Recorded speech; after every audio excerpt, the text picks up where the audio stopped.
Thank you, Chair. I do appreciate the work that the Forest Products Commission is doing. I'll take this off, actually. Had a lovely, very nice briefing from them just recently. But I'm pointing to page 296 of the volume, looking in particular at impacts of climate change at point 7 and going back up to point 5, plantations. Now, I was listening very closely to earlier contributions. First of all, there's two parts to this question. First of all is a question regarding carbon capture, which we've spoken about before. What I learned from the briefing, and I don't see reflected here, is a difficulty in actually calculating carbon capture, not just from the growing tree, but also the tree once it's actually incorporated into buildings. It doesn't seem to be reflected in the financial performance. And the second thing, so that might be worth a comment. So what are you, so you're asking what happens once the tree is harvested? Indeed so. That's lost to the accounting as far as I'm aware. But that might be something we could look at as a financial improvement.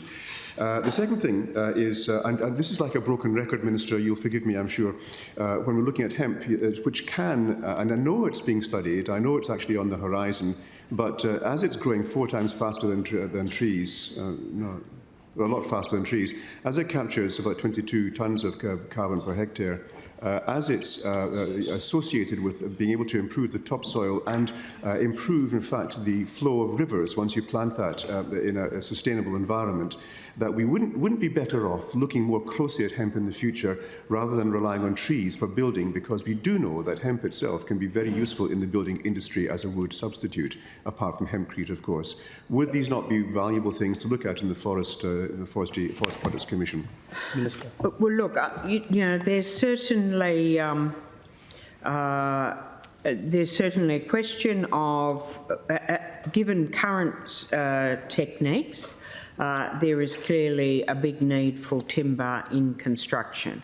And the Forest Products Commission's job really is providing fundamentally timber, and mainly for it will be mainly for the construction industry. So that's the job. Now, I guess it's probably not necessarily the Forest Products Commission's job to look at, well, do we need trees? I agree that there are a variety of other products, including hemp-based products, that could be used to substitute for wood. But I do think we will be needing wood, and I think even in those hempcrete houses, if I remember rightly, there are wooden rafters, etc., and wooden door frames. So, you know, you will still be needing wood even for those. So that's their job. The Forest Products Commission's job is growing timber. I think it will be needed even if we get a vibrant hempcrete industry. In terms of, obviously, you know, we are using methodologies that have been developed in terms of carbon capture and storage that have been developed by the Clean Energy Regulator.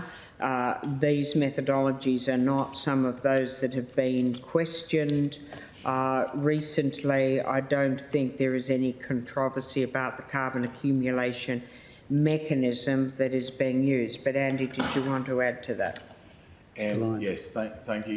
You are correct that once under the methodologies, that once a tree is harvested, or it is accounted for as an emission to the environment, even though it can then be turned into timber and go into a house construction for, I think they deem that for 90 years, if my memory is correct. But it's not, you get no, it's not accounted for. A second time, there's no double dipping. Yeah, you as soon as you cut a tree down, it's taken as an emission, even though you've got harvested wood product that goes into houses. It is something that they are looking at, and I know at a national level they are looking at being able to account for that in-service use time, but it is very complex, and so far that nobody's come up with a very stable way of accounting for it.